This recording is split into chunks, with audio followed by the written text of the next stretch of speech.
journal.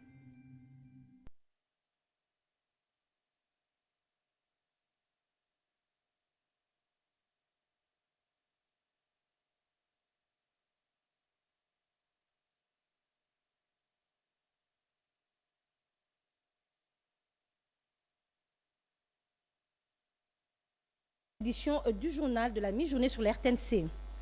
Direction Addis Abeba en Éthiopie où s'est tenu le 38e sommet annuel de l'Union africaine. La chef du gouvernement, Judith Suminwa, a mis en lumière les atrocités de l'agression rwandaise et a exigé des sanctions contre Kigali, Chimedondo, Pompoumba, Djokuku. Reportage. La sécurité de la RDC doit demeurer une priorité pour l'Union africaine et ses membres, a déclaré la première ministre de la RDC, Judith Suminwa Tuluka, lors du Conseil de paix et de sécurité de l'Union africaine.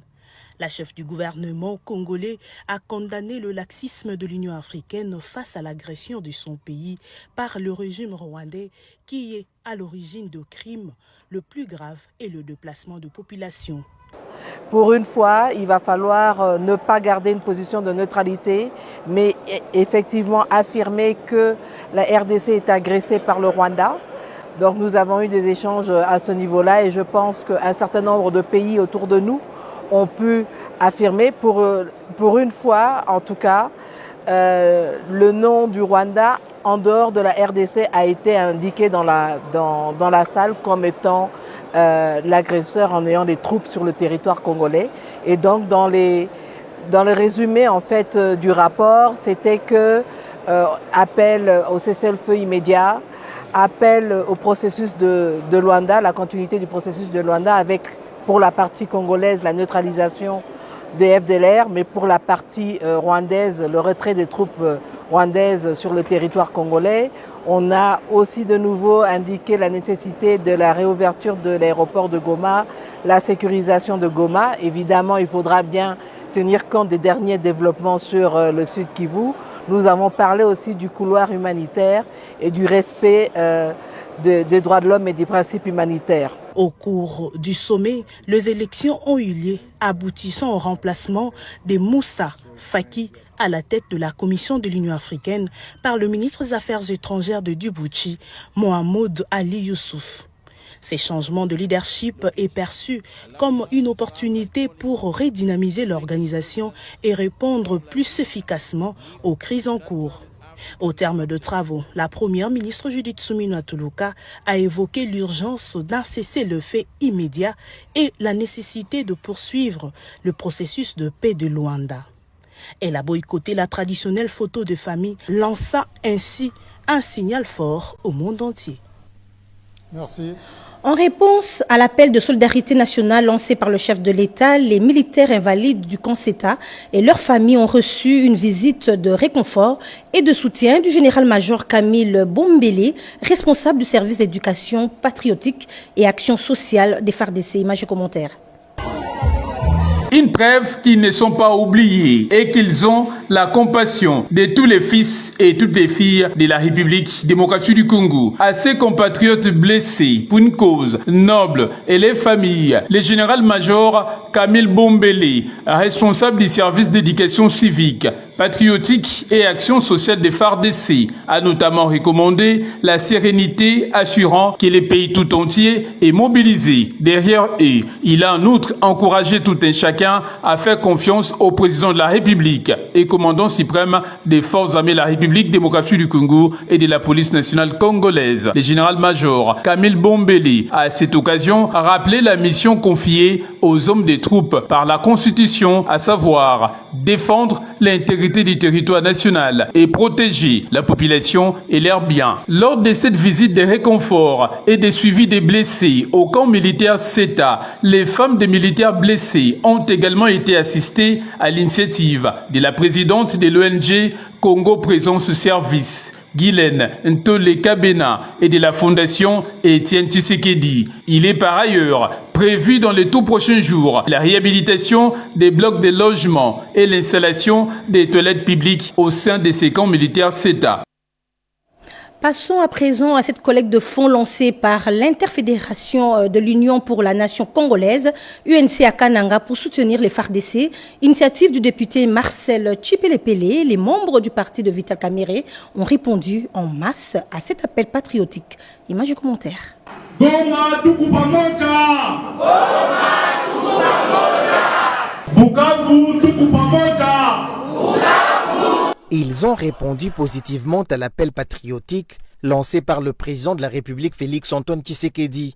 Sur initiative du député national élu de la ville de Kananga, Marcel Tchipelepele Ntumba, les cadres et militants de l'Union pour la Nation congolaise UNC, interfédération du Kasaï central, ont participé ce dimanche 16 février 2025 à la collecte de fonds en faveur des FARDC au front à l'est du pays et des populations victimes de l'agression rwandaise en République démocratique du Congo. L'activité du parti cher au président Vital Kamerhe a eu lieu à Kananga dans la salle des réunions de la Fédération des entreprises du Congo, FEC Kasaï central, avec l'adhésion de plusieurs personnalités, dont des chefs coutumiers. Prêchant par l'exemple, Marcel Tchipelepele a motivé les siens à poser un acte de solidarité, chacun selon ses possibilités. Dans son mot de circonstance, l'initiateur de l'activité, le député Marcel Tchipelepele, a appelé la population du Kasaï central et celle de la République démocratique du Congo en général à l'unité pour faire face à l'ennemi rwandais. Selon le député national Marcel Tchipelepele Ntumba, les fonds collectés ce jour seront remis dès ce lundi 17 février au comité de la Caisse provinciale du Fonds de solidarité en faveur des FARDC, initié par le gouverneur de province. UNC, toujours au service du peuple, c'est le parti du développement. Les enfants et femmes des militaires regroupés au sein de l'ASBEL CRI des femmes militaires, des familles militaires, soutiennent le chef de l'État. Les FARDC et les Wazalendo, son président national Glodingonga dit non à la trahison et à la violence. Yvette Makontima a signé ce reportage. Elles sont directement concernées par la situation sécuritaire dans la partie est de la République démocratique du Congo et font preuve de résilience pour faire échec au plan de l'ennemi rwandais.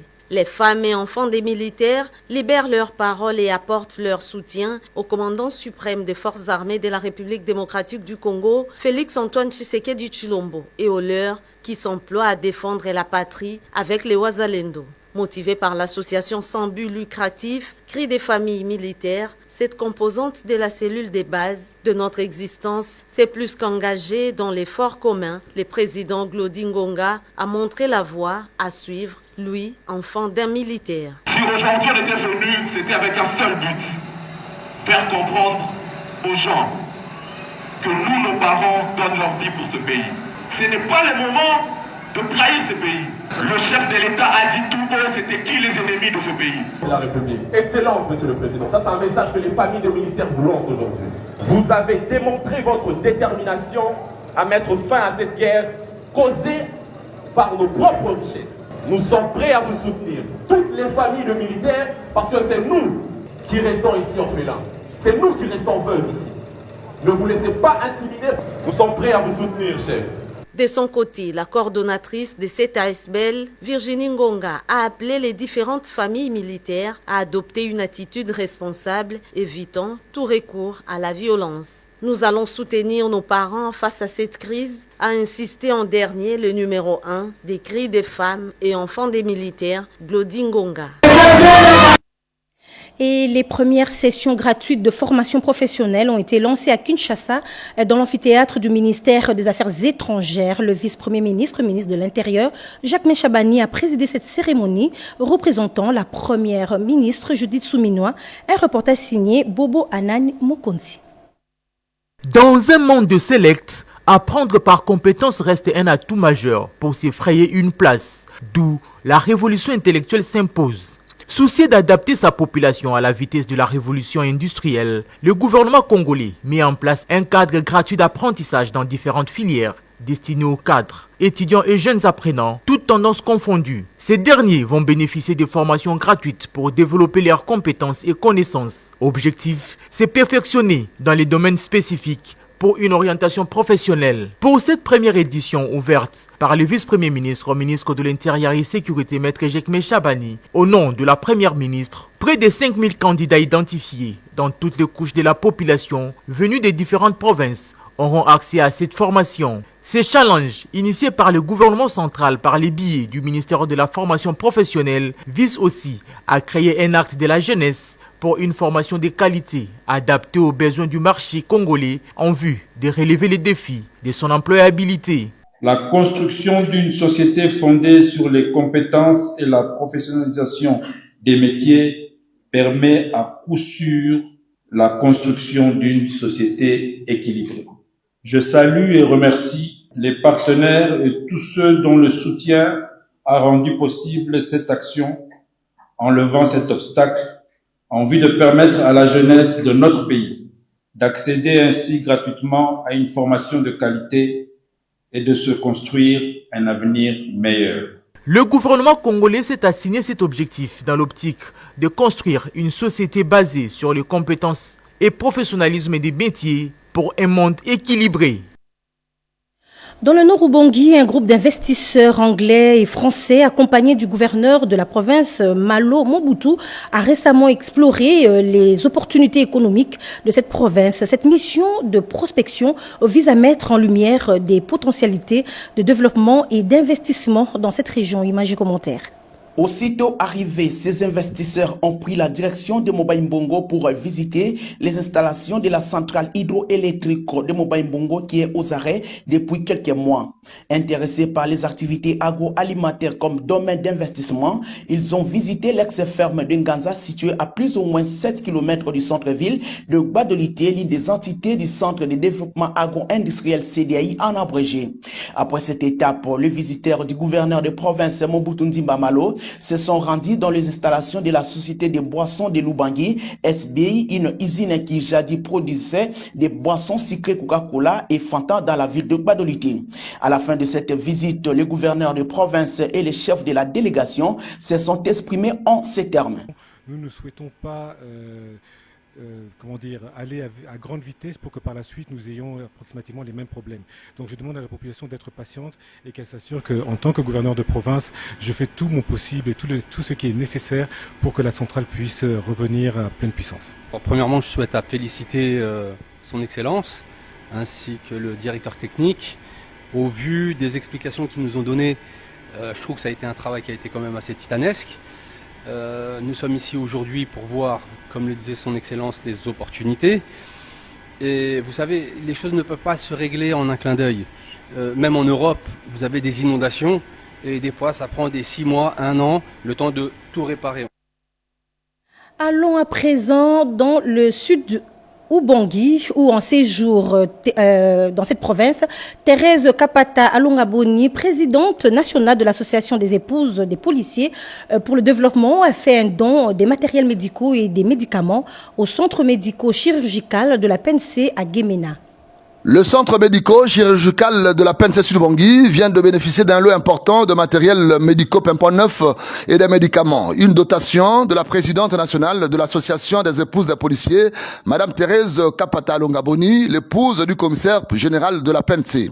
La remise symbolique a eu lieu ce jeudi 13 février au cours d'une importante cérémonie organisée à l'état-major de la PNC Sud-Ubangi par le commissaire provincial de la police, le commissaire divisionnaire Kanod Kamana Wimana. Cérémonie à laquelle les épouses des policiers ont assisté nombreuses.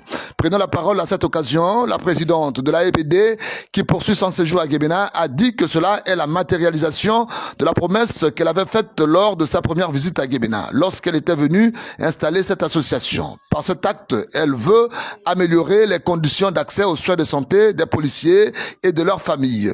Il s'en a suivi la remise symbolique proprement dite au commissaire provincial qui, à son tour, a remis au médecin-colonel responsable du centre.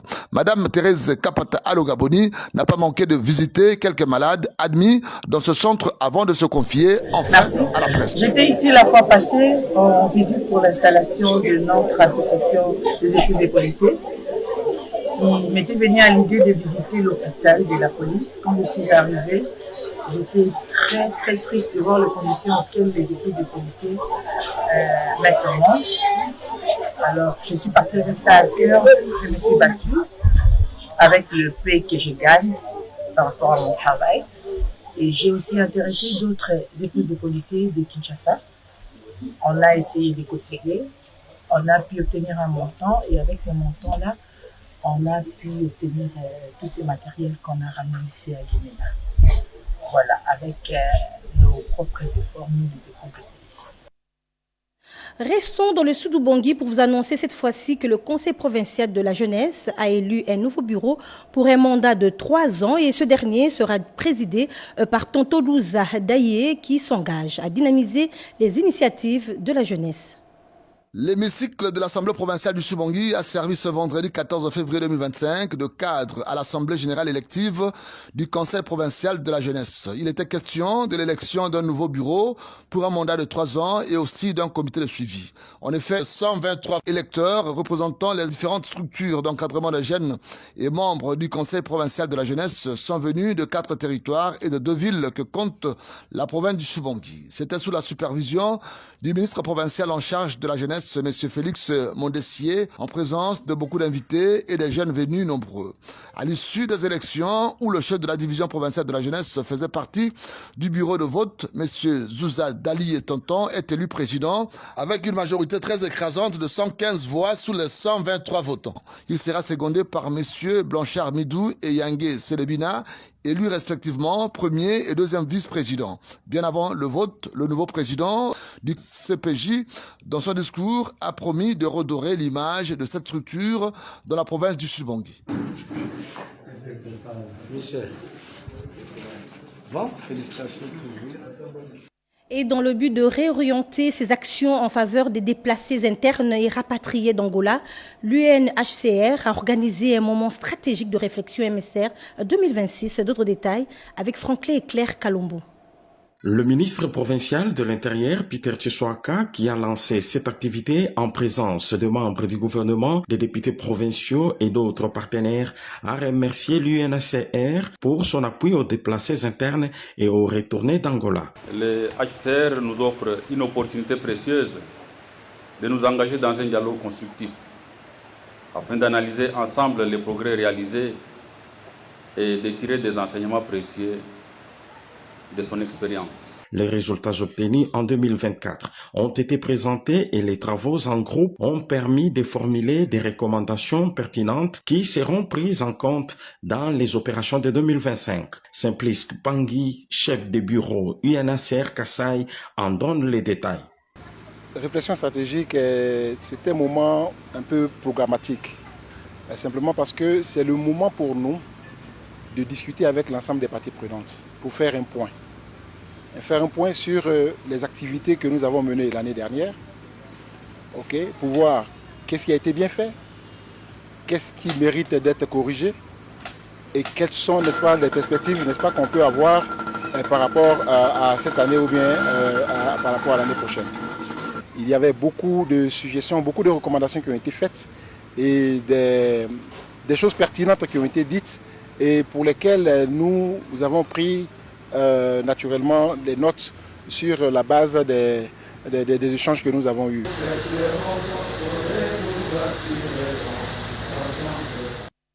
Amour du prochain et de la patrie du Congo, une organisation non gouvernementale, a remis plus de 20 bus de marque Yutong avec une capacité de 70 et à 80 places au bénéfice de la population.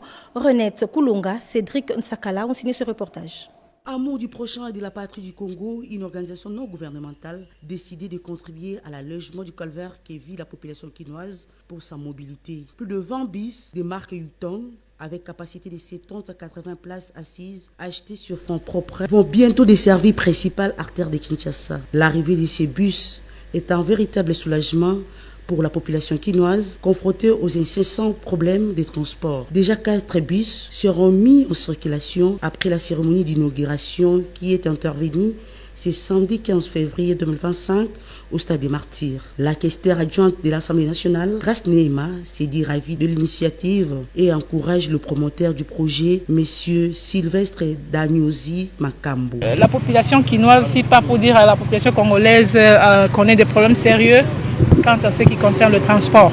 Et cette initiative ne peut être qu'applaudie et aussi encouragée. Nous invitons les autres compatriotes à emboîter le pas.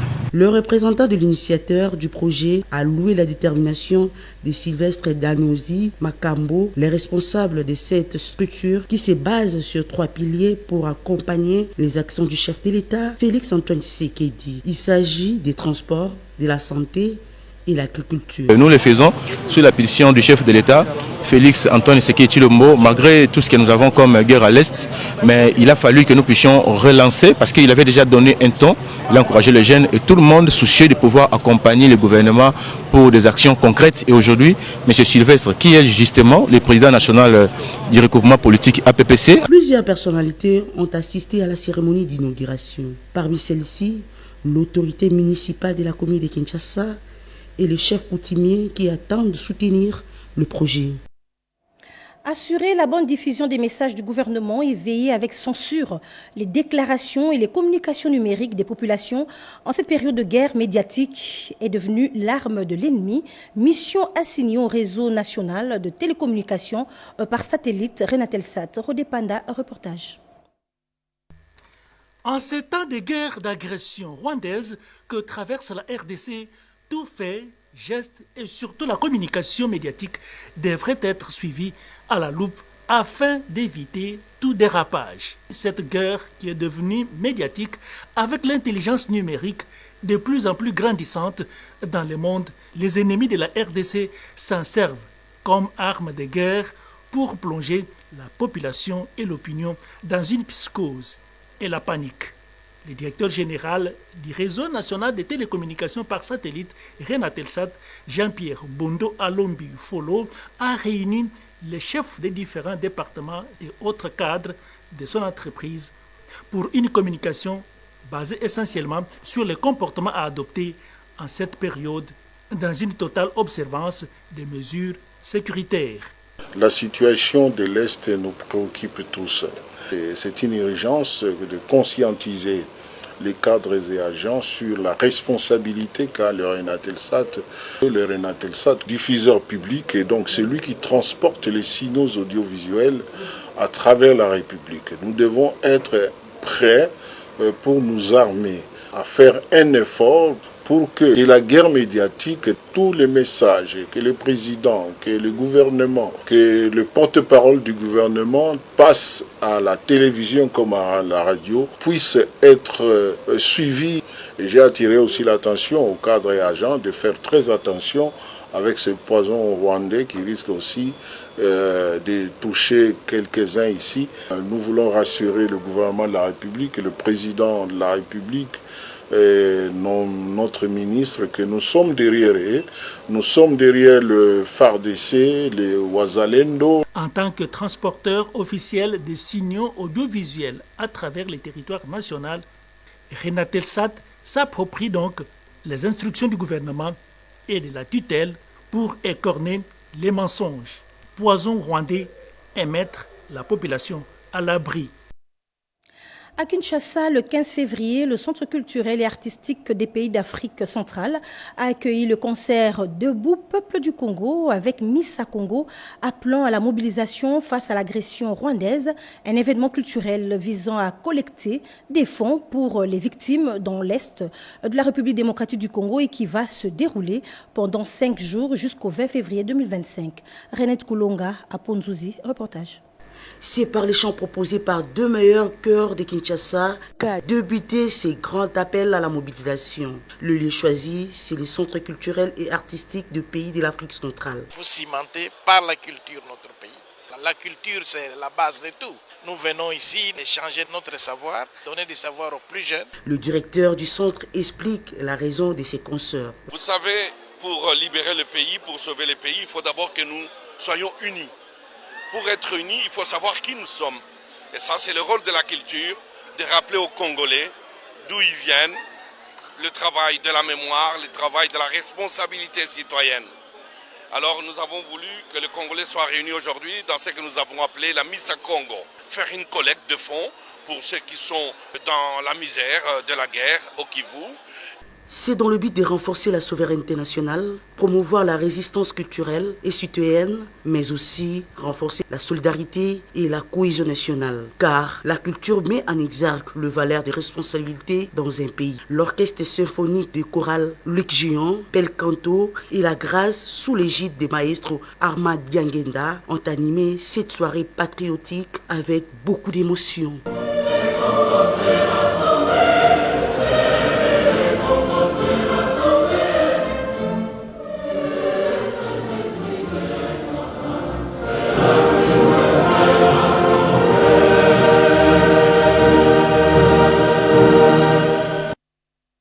Des Congolais qui fuient Bukavu pour le Burundi après l'occupation de la ville par les forces rwandaises et leur supplétif du M23, encore des sanctions envisagées contre le Rwanda pour son soutien au M23.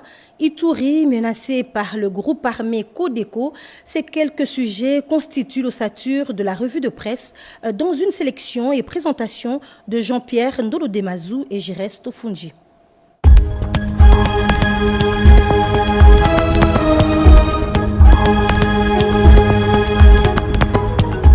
Bienvenue mesdames, messieurs à cette revue de presse de lundi 17 février 2025.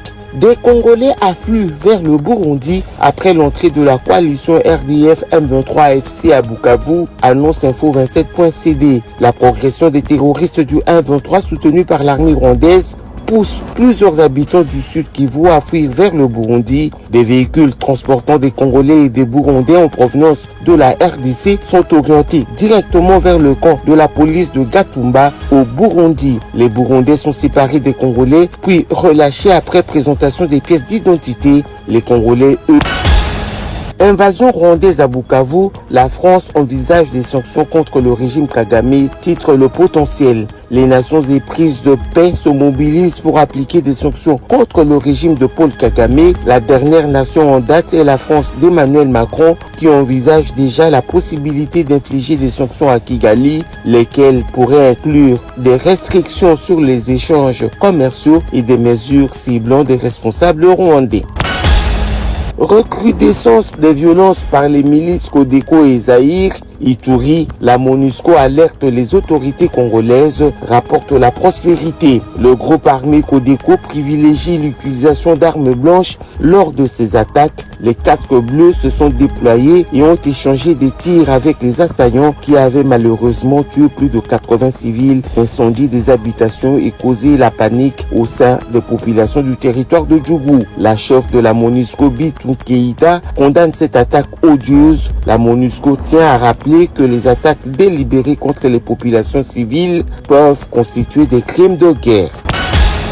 Menace sur l'Ituri, le double jeu de l'Ouganda révèle Géopolis Hebdo. Une nouvelle menace émerge du côté de l'Ouganda. Muhoozi Kainerugaba, fils du président ougandais, a lancé un ultimatum via son compte X menaçant d'imposer un désarmement forcé aux forces présentes à Bunia en Ituri si elles ne se rendaient pas dans les 24 heures. Muhoozi a expliqué que son père, le président Museveni, avait donné son feu vert pour une attaque imminente, concluant que Bunia serait bientôt entre les mains des forces de défense du peuple ougandais. Cette déclaration alarmante intervient dans un contexte où, tout en prétendant combattre les ADF aux côtés de la République démocratique du Congo.